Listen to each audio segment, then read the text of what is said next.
back to another video. Lately we've been having a lot of like rainy summer nights, so I thought I would use one of these rainy summer nights to my advantage and have a chill little evening. I thought I would do paint with me while I talk about the University of Glasgow, because I know a lot of you guys have questions and have left a lot of comments and Instagram DMs, so I thought I would dedicate a whole video to doing that. Side note, I'm sorry if I don't get to everything. Also, for context, the painting that I'm doing, I'm like almost halfway done with it. This painting is pretty much going to be a gift to my boyfriend. I was supposed to give it to him during his birthday, but I never finished it, and I started it in November. I'm doing a scene from a video game he likes. So this is what I have so far. This is my reference. I'm gonna listen to some of the Twilight soundtrack while I do this because I feel like it's the most perfect thing to listen to on a rainy day. So I think I'll cue a voiceover and check in with you guys when I'm a little bit further into my painting. So the first question I got was, why did I choose Scotland instead of anywhere in America? So if you haven't watched any of my other videos, I am a student at the University of Glasgow and I am from the States, obviously. And I have talked about this in other videos, but my sister studied abroad at the University of Glasgow when she was a sophomore in college. She's 3 years older than me. So when I visited her in the spring of that year, I absolutely fell in love with Glasgow. She was really happy there. It was the atmosphere, it was the school itself, it was the friends that she had made, and overall the fact that she loved it so much. I also really fell in love with everything about Scotland and everything about the university itself. I have my sister to thank to actually introducing me to the school. Otherwise, I don't think I would have applied anywhere abroad. I feel like Scotland made such a great impression on me, especially the city of Glasgow. When the time came around to apply to universities, obviously I applied to a lot of universities in the States. It was literally the week before the UCAS, which is the UK application system, was due, where I called Christina, my sister, and was like, what if I apply to schools abroad in the UK specifically? Would that be a total waste of my time? And she said, no,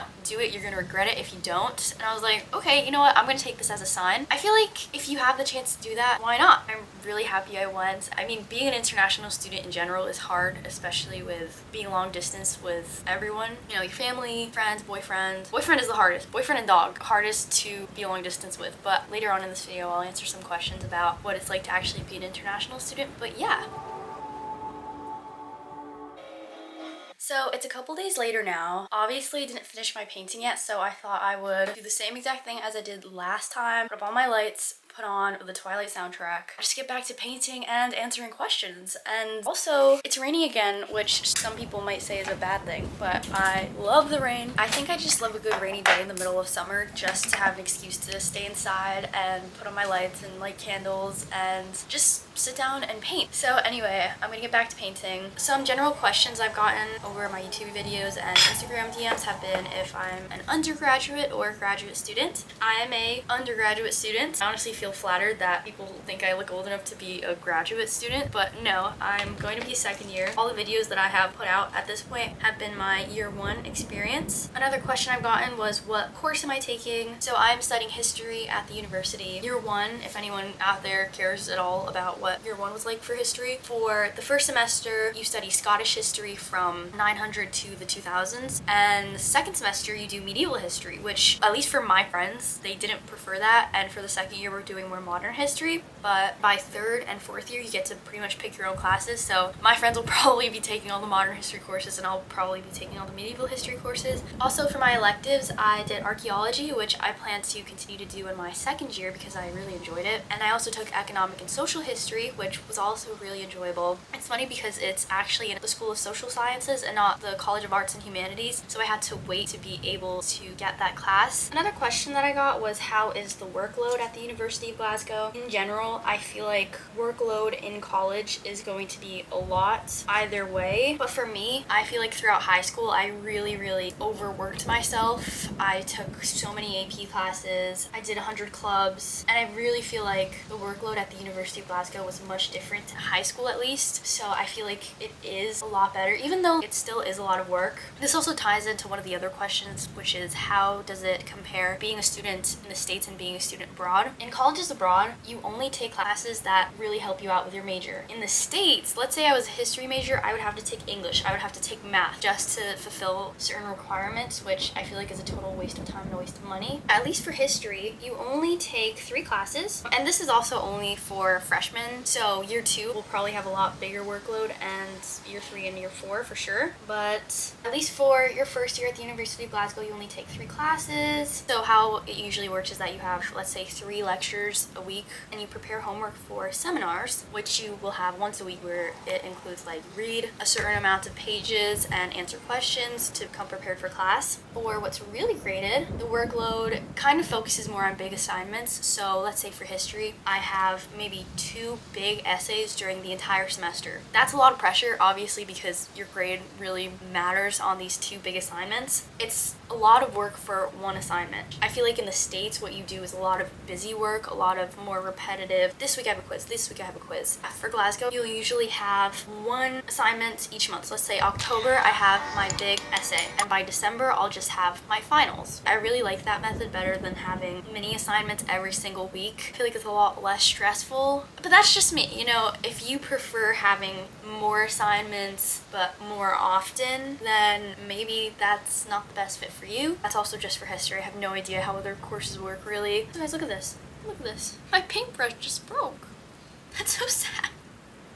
It's a little bit later now. I have most of the canvas already filled up. I just have to add more layers, and if any of you out there paint with oils at all, you know it's a game about adding layers. But I thought I'd answer another question which has been the most asked, which is what accommodation do I recommend and how was the one I stayed in? So I stayed at the Murano Street Student Village, and I have a lot to say about this accommodation. Personally, I didn't find it to be the best, but it's not the most expensive place, so the best place is probably will be more expensive. Number 1, the main reason why I chose to stay there was because a lot of people recommended that, you know, it's a great place to find friends and have social experiences, yada yada. This is just for me, because I know a lot of people made some of their best friends at Murano and just accommodation in general, but the roommates that I had were all girls who played netball, so they got to kind of connect through that. I felt like I didn't really fully connect with my roommates as much as my roommates connected with each other. That's nothing on them. I feel like I got unlucky with that type of situation. It always felt awkward because it, at least to me, felt as though everyone in the accommodation were friends with one another, and it kind of sucks because my 2 best friends are commuters, so I don't actually get to see them every single day after school or,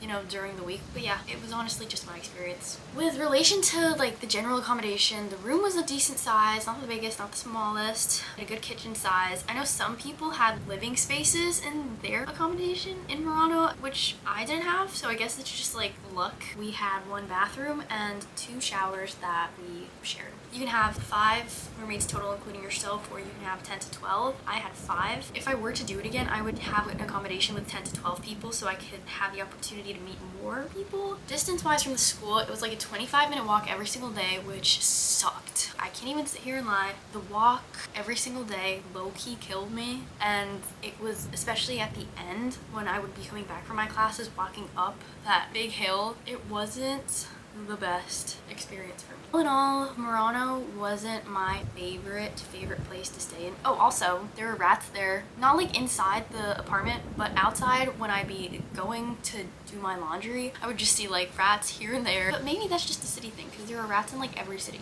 ever. So I feel like this question brings me to the next question, which is how to make friends. A lot of people do make friends through their accommodation and just get very, very lucky. But for me, I found my best friends by joining the History Society. The way that I met my friends was, it was the 3rd history meet, and I was like, okay, this is the last one I'm going to go to. I was talking to some people that were older than me, and I was like, oh, it is kind of weird that there are like no first years here. Why am I the only one? And they were like, what about them?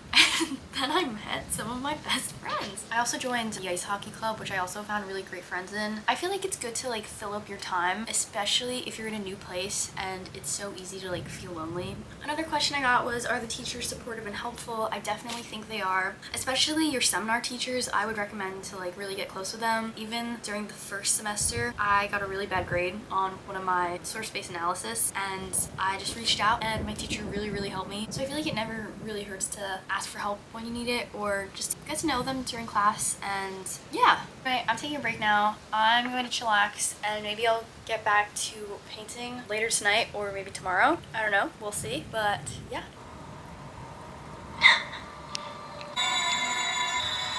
You're beautiful. It's the end of the killer bill.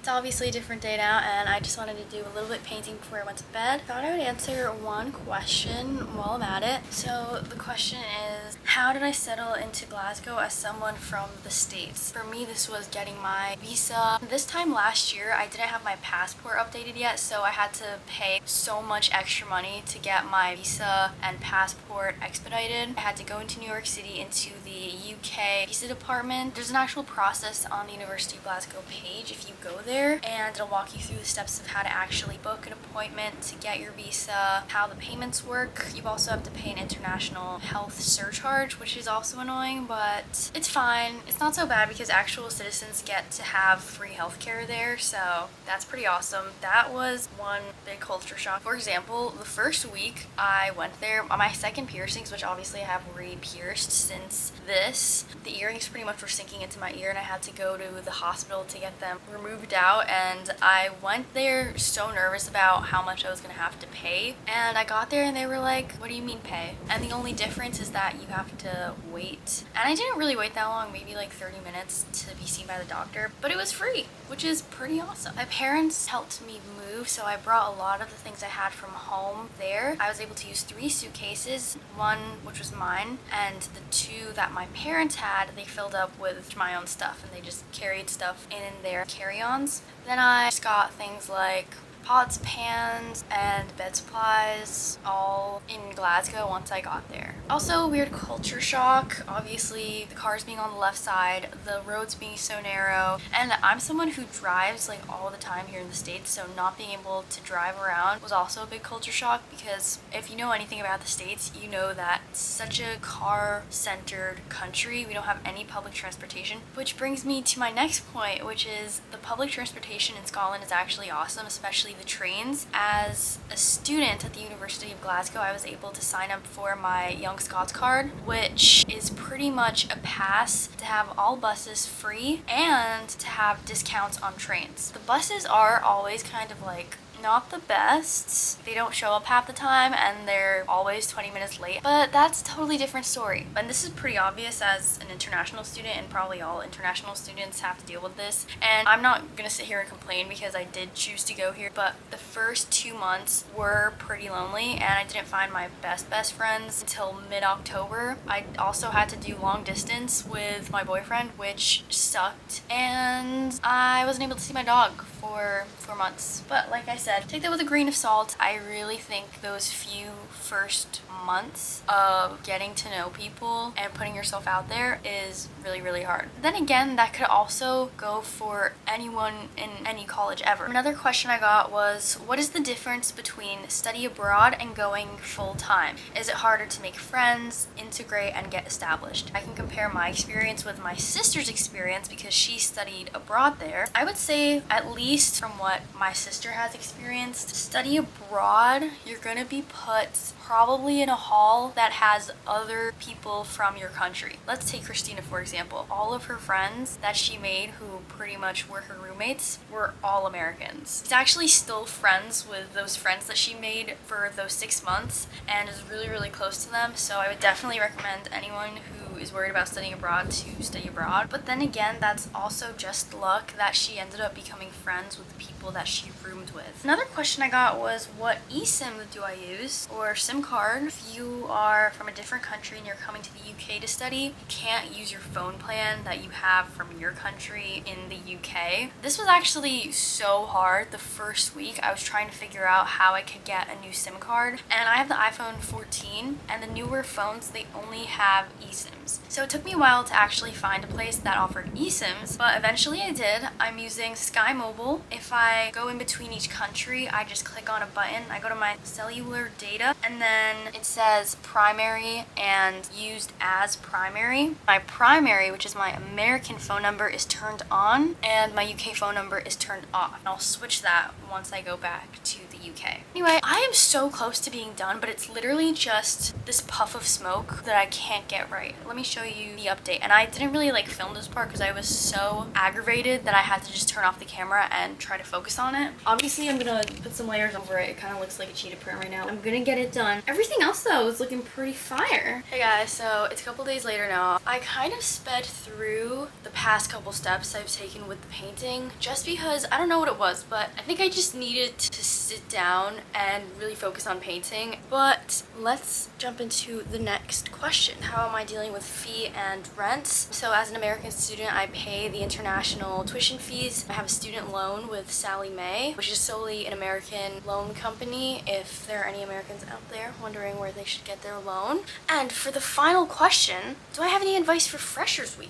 I know the person that asked me about Freshers Week was asking if I would recommend buying one of those wristbands. So essentially, I don't really know who gives out these wristbands, but you pay £50 for, and you can go to 5 days worth of events at night, which is like the club, bars, all associated with the school. I did not end up buying one because I thought it was a scam, and half the people that I knew didn't end up going, or they paid for it and they said it wasn't worth it. Honestly, I don't really know much about it, so if you want to try it, I guess try it. Honestly, I didn't really think it was worth the money. Anyway, let's speed run the rest of this painting, and yeah.